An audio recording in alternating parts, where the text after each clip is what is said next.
The challenge of bivocational ministry is that churches need the attention of a full-time pastor. The members expect the service and the ministry of a full-time pastor. Your job expects your attention as a full-time employee, and your family expects you as a full-time dad and husband. Being able to fulfill all of those needs is quite a challenge. Being a bivocational pastor is challenging. My first calling is my pastoral job. And of course, I have this other job that is also providing for the needs in my family, and that's a good thing. You work from 8 to 5 or 6, so now you have to focus in something that you have to do at night or anybody call you. Sometimes the churches can supply the needs that you have financially.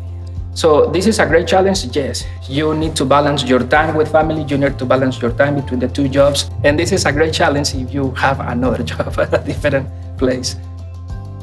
My understanding is that pastors who also hold an additional job, that percentage has grown from 26% to 36% over the last 25 years. The numbers for Hispanic pastors is much greater than that. In our own association, out of 32 congregations, only 3 are pastors who don't have outside jobs. When we see that kind of dynamic change in bivocational ministry, that tells us that we have to change the way that we have been serving and ministering our pastors.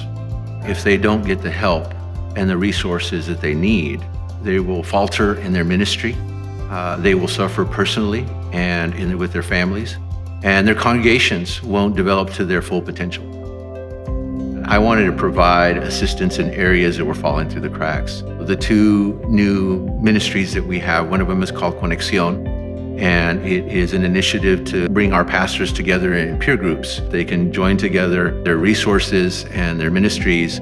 The other ministry that I'm really excited about that just launched this year is called Iglesias Abundantes, a program where we take 10 congregations every year through a congregational learning process, giving them an opportunity to explore with their congregations what's the next step to becoming a thriving congregation. In the convention on the association, we have this Convención Bautista. Jesse's been serving as executive director. We see this important role to have somebody like Jesse in this position to facilitate these resources. And we also receive these opportunities of being trained and receive education. Something that I see in Convención that I have never seen in different other conventions is that Convención is directly or specific helping Latino pastors. When Hispanic pastors see this effort coming from their own Latino people, that inspired a lot. Putting together pastors, helping pastors through Hispanic efforts. When you see that, that has an impact. These bivocational pastors are serving in ministries in places where others can't or they won't.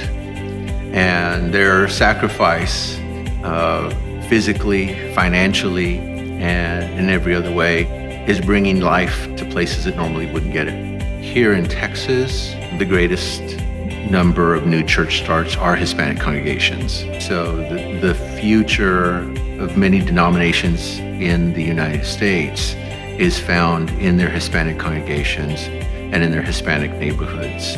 As that comes to light, I hope that it will be a realization that brings to those pastors the support, the help, and the resources that they need to be a part of it, because they're not part of just a Hispanic church, they're part of the church and just one of the reflections of the body of Christ.